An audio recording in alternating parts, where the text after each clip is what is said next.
They say that hard work equals success. But on social medias, success sometimes equals to luck or YouTube algorithm, and that might be very frustrating. Since every content creator knows how hard it is to create a single video and how much effort, time, and patience and creativity it takes, it's always very heartwarming to see that people and your audience loves your videos. I know it might be very frustrating if you're not seeing visible growth on your YouTube channel.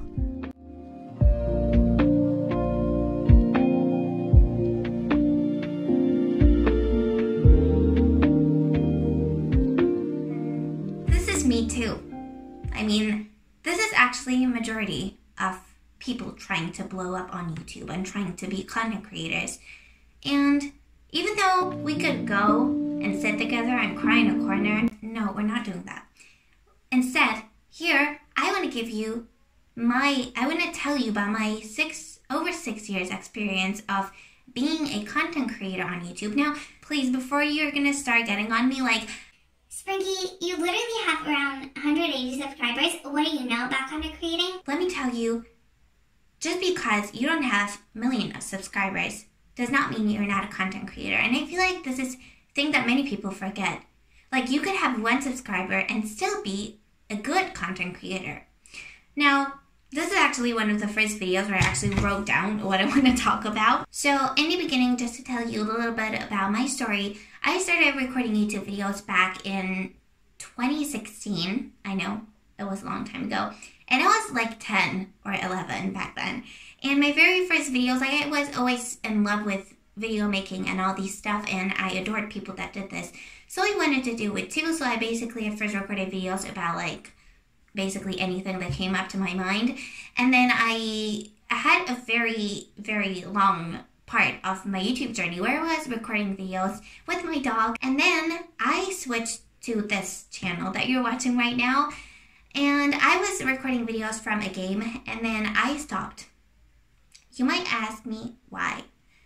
Well, because I feel like my work wasn't validated enough. Now, I hope this does not sound very narcissistic, but I feel like every single YouTube creator that really puts so much effort into their work and see very little to no results. And this does not work with only YouTube, but with literally everything. If you do something and you put so much effort into it and see very little to no results, it kind of makes sense that most of us would stop. Now, as I said, I've been doing this for over 6 years. I had like a year of a break. Like, I didn't record any videos for a year, and then I came back to my first channel. And I was doing videos from real life, and then I switched to the gaming channel. But so I did, and in this video, I didn't record a video on this channel for over 2 years, but I literally just like thought about it yesterday, and I was like, girl, you gained some experience from those 6 years of being on YouTube. So I thought I could give you some tips. Now, this video, it's not going to be like most of those videos, like, Oh, you have to have pretty thumbnail. Oh, you have to just don't give up and just keep recording. no. This video is going to be an eye-opener, and it's not supposed to demotivate you. It's supposed to open your eyes so that you can do and continue in your craft, which is video making, more and do what you love, but also maybe take a look on it from a different perspective, because it took me so long to realize this. Like, I feel like I realized this after I stopped doing YouTube videos for those 2 years now. And I feel like this should be like more popularized opinion, and maybe nobody says this, but it's just true, period. Like, you might judge me for this, but I am standing about what am I saying here. First thing that you need to realize is that, as I said already in the beginning, just because you have little subscribers, just because you don't have that many subscribers, does not mean your content is bad. In fact, your subscriber count does not, like, okay, maybe sometimes it does, but majority of times, your subscriber count does not define the quality of the content you're providing to your subscribers. Videos that are good quality are more likely to blow up or just like be seen and be watched by a wider audience. But the videos that are like, but there's so many videos that do barely have edit and they seriously blew up and have so many subscribers. Now, So just if you, and you know how many people I've seen that had incredible editing, that had interesting videos, and they were original, like they didn't copy that from anyone, and they had like 100 or 200 subscribers, or maybe not even that. So first of all, you have to shift your mindset from, oh, I have very little subscribers, my videos may suck, to, no, subscribers do not define my content. They do not define the quality of my content. That is what so many people forget, and then they get discouraged, as I did, because I didn't think about it this way before.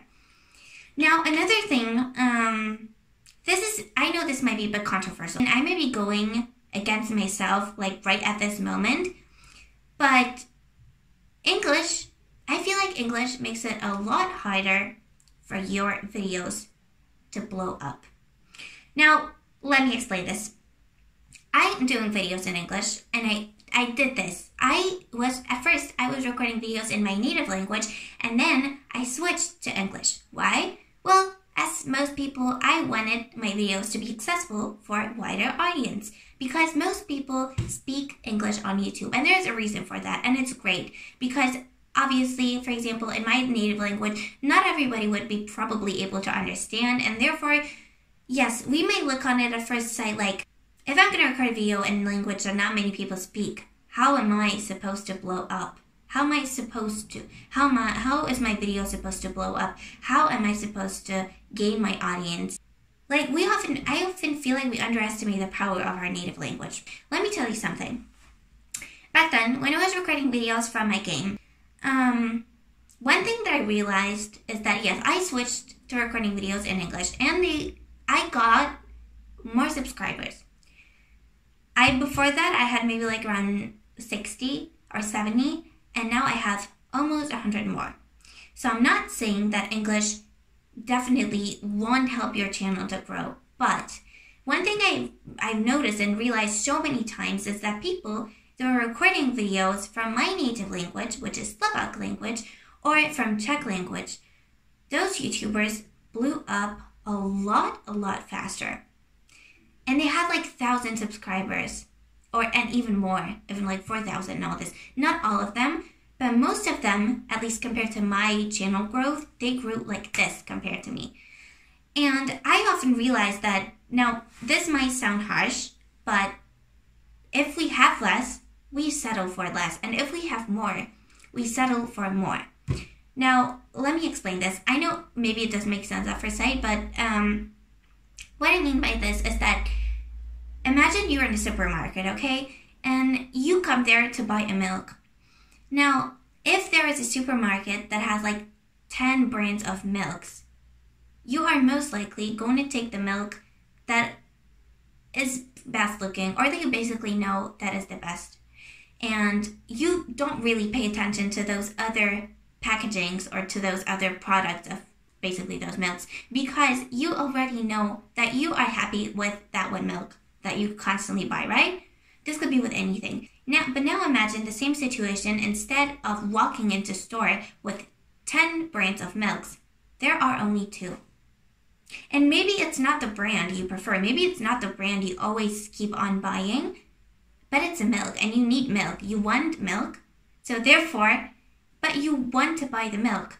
So therefore, you are going to buy one of those 2 options. I feel like this goes for YouTube videos too, specifically in English. Let's say, for example, when I was doing videos from a game, because I know that many of my subscribers are players of this game and possibly YouTubers. So let's say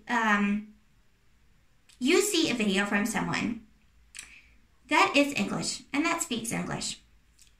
When we take a look on YouTube, overall, I would say that over 50% or over 60, maybe even 70, I don't want to say stupid things. When we take a look on YouTube, from my own, like I didn't do any statistics, but if we just take a look on it as it is, I feel like insane amount of videos are made in English.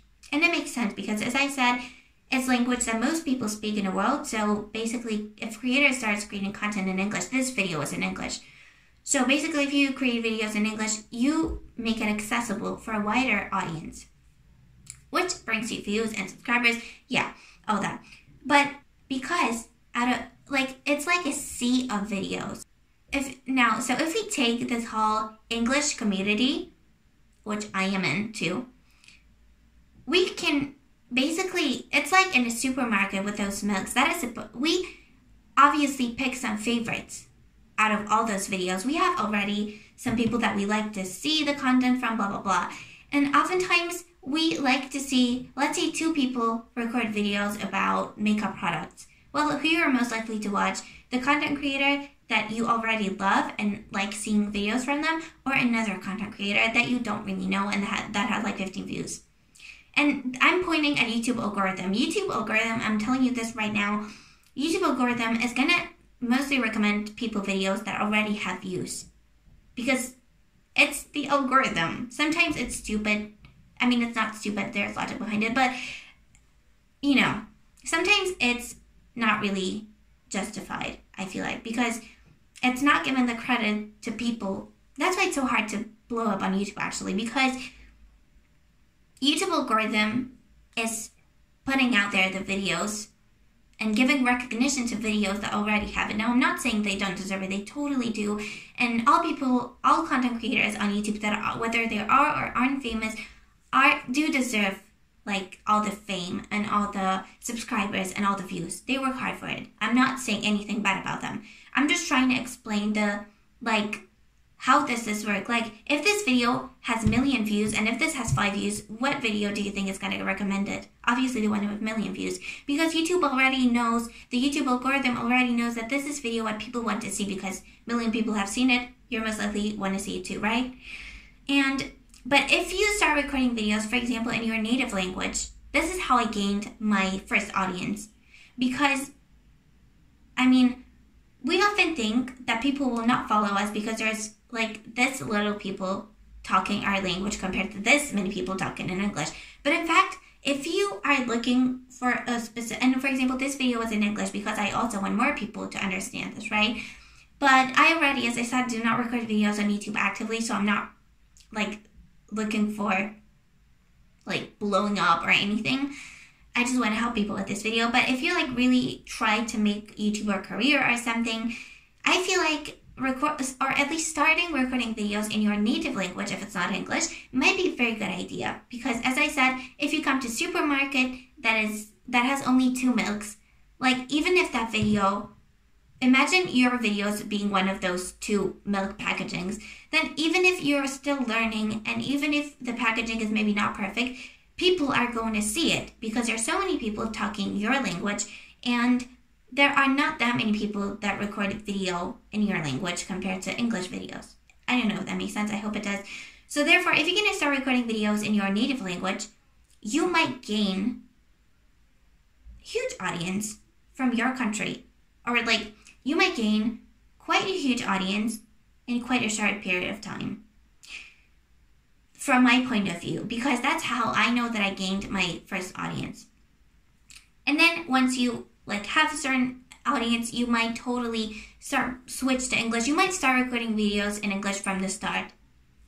Because even I put videos that I started recording at first in my native language, I put them on private. But not because they were in my native language, but because I feel like they were not representing my channel in a good way because I didn't like the editing, blah, blah, blah.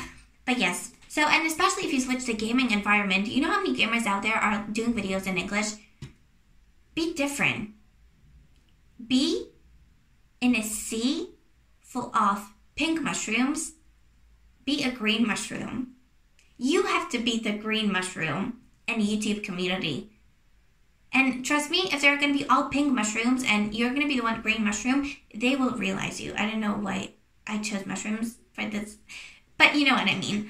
So be the green mushroom. That is going to be the motto of this video. Yeah. To sum this, so I feel like this part was kind of chaotic. So basically to sum this all up, like this part of like with mushrooms and supermarkets, what I tried to say all along is that if you are, that it's a lot easier for your videos to blow up and have more views if they are being in different language than English, at least at first, okay? Obviously, English video might blow up, and there are so many videos that blow up, and language is not the only thing that it depends on. But for like beginning YouTubers that are trying to make videos in English only for views, I would advise them to record videos in their native language, especially if it's not that popular. That's what we are looking for. English is so popular that it literally makes it hard for you to get popular, you know? So record videos in your native language, because nobody else does that. Like, obviously, there may be some people that do, but a lot less people, let's say, record videos in Slovak language, which is my native language, than in English. Therefore, at first, it may be a lot easier for you to get like to establish your channel, to get your audience and all this. But it does not always. Now, I'm not saying this always works. You might record videos in your native language and still not might get like 1,000 subscribers in a week, but I do believe it's a good way to start. Now, another thing that people might kind of have different opinions about, and I used to have totally different opinion of this like years ago. And let me tell you one thing. What I wrote here is don't always try to come up with something new, because it's nearly impossible. And it's true. Many people, including me, I always try to come up with new video ideas, because I thought that if I'm going to come up with something new and extraordinary, my video is going to blow up, because I thought it's something people didn't see it. But the truth is, this is, of course, some people could, I'm not saying, it's not like stereotype, like, you know, not everybody, this does not apply for everyone. I'm talking, this whole video is my experience. So it does not mean, as I said in a previous point, that if you start recording English videos, your video won't blow up. No, it's my opinion and tips for you to make it easier on YouTube. Because in the end, like, if you already tried recording, like me, if you already tried doing English videos and you see that they didn't work, what do you have to lose? Like, if you truly want to, like, you don't have to, but if you want to, you can try and see what works best for you. You can try to record your videos in your native language if it's not English, and you can see what happens. So, but what I meant by this is that if you see YouTube, and of course this might work for some people, that they come up with something new and they immediately blow up. But the truth is, and I'm not telling you to copying people on YouTube, not good. But if you think of it, everybody copies everybody. Whether it's subconsciously or subconsciously, like, YouTube is such a huge platform that it's literally nearly impossible, as I said, to be totally 100% original. Because even if idea of video that you think you came up and you literally didn't see it anywhere else, I'm telling you, there is at least like, there's a good chance that somebody else did record the same video, or video with, you know, similar concept. So maybe at first, for example, if you want to like blow up your channel, you might catch up on a trend going on. I'm not saying to only catch up on trends, but if there's, for example, trend, I don't know, let's say 10 books I read this year, and if this would be trending topic, and you would see everyone recording this video, you might try it. Obviously, you don't have to force yourself. If you feel like the current trends do not, like, they don't like them, don't do it. Just don't record some video because you feel like, just don't record videos in general only for views. General rule, I feel like, is do not record videos only for subscribers and views. Obviously, we all want validation for our work. Subscribes and likes are amazing, but don't do it only for that. So mostly do videos that you love. That's why I'm saying this, because now I don't want it to sound like if this is a trend, you have to do it in order to blow up, because that's not true. But if you like the trend and you feel like you have something to say about it, for example, as those books, feel free to do it. Feel free to record the video. And by the thing being a trend, or being trendy right now, and so many people, because trend is something because of a fact that people watch it a lot, right? It becomes popular. One person does it, another person does it. So therefore, I feel like it's a higher chance for you to get recognized in your content, for your content to get recognized in general, if you do something that is currently like trending. This is not even like anything like mind-blowing, but yeah, I feel like some people really, like, including me, I always try to be super different with my first videos, because I thought that's how people are gonna be like, oh yeah, I'm gonna see her videos. But the truth is, even if I look at myself, like when I see some YouTuber, I mostly see topics that I like, and therefore I don't like, if somebody, I'm not like gonna subscribe to someone just because they did something that other people don't. Instead, I'm looking on quality of the video and how it's interpreted. And this is also, when it comes to those trends, I feel like it's a good way to give your opinions out and to gain audience that has similar opinions as you and that will support you and that will love your videos and content. Because, for example, with the books, everybody has different books, right? So one person might recommend some, I don't know, romance books, another book, I don't know, I'm looking at my library right now. Basically, any other book. So, you might already give your opinion out there with this. The last thing I have here is, if you ever wanted to think of it like that it was all for nothing, that all the videos and hours, because I often used to think about it like, if I put so much effort, and I feel you, I know how you feel, like you put so much work and time and effort, and not to mention how long it takes to actually work with video editing and photo editing programs, and you're like, my work is not being seen by people. I feel like it was all for nothing. No, it was not all for nothing. Because first of all, you still might blow up. Your time, everything comes at right time. So remember, if video editing truly is what you love and what you want to, for example, pursue it even as a career, it might be hard, but it's not impossible. So work towards your dreams. And I can tell you, one day you will surely find your audience. But until now, while we are still growing our channels and kind of being demotivated, remember that video editing skills and photo editing skills are not things that only can be used for YouTube content creating. Like, do you know how many times I use Photoshop outside of YouTube, even after I stopped recording videos? And until this day, I'm very grateful that I learned how to use Photoshop. I mean, I used to work like on digital drawings a bit, so that's where I caught up some skills from this, but I learned how to do thumbnails, and now I did maybe some posters for a school project and stuff like that. And with video editing, seriously, you don't even know how many opportunities you might receive in the future, for example, in your work or at school, where you might use video. I used so many times I used my video editing skills in school projects, and I got an A. Why? Because I used to record videos, So, you learn a new skill, and what you learn, you can always use in your, not always, some things, yeah, but you know what I mean. Most of the things that we learn, we will need, like not necessarily need, but it's like a plus if you know it, right? It's going to make your life easier. Any new skill that you learn, it's like going to make your life easier, basically. And another thing about YouTube that you might have gotten from it, maybe not even realizing it, is meeting new people.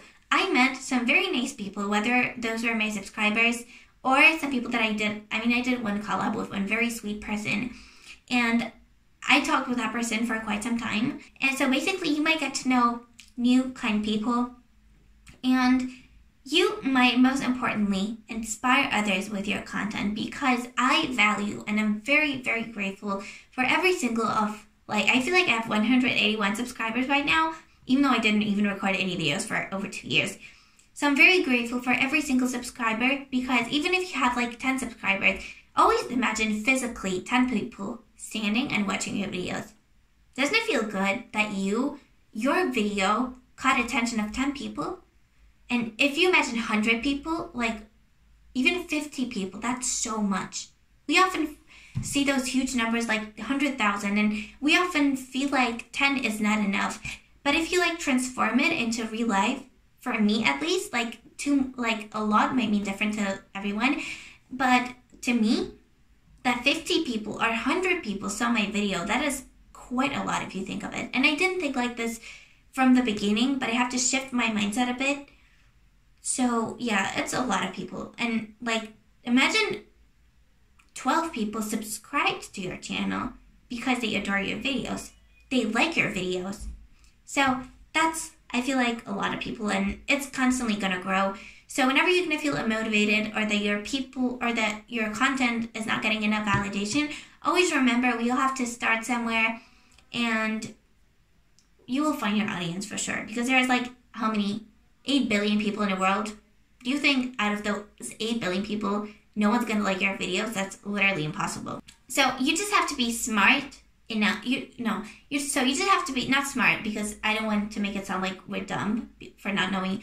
You just have to be astute. I feel like this is maybe not the right word to use, but sometimes we just have to be astute. So remember, just because you don't have a million subscribers just yet, or a million views just yet, does not validate your content. Like, it does not show how good your content is. And the only thing that maybe our contents are not blowing up is simply because you have to be sometimes astute. Like, I don't know whether that's the right word, but you basically have to be like astute enough to get along with YouTube algorithm. That's that. And it's hard. As simple as that. It's not simple, but yeah. So thank you so much for watching this video.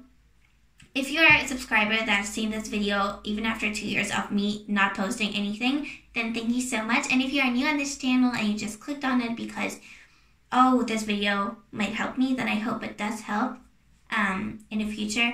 And I wish you all the best in your channel. So I wish you a nice day and good luck with your channel.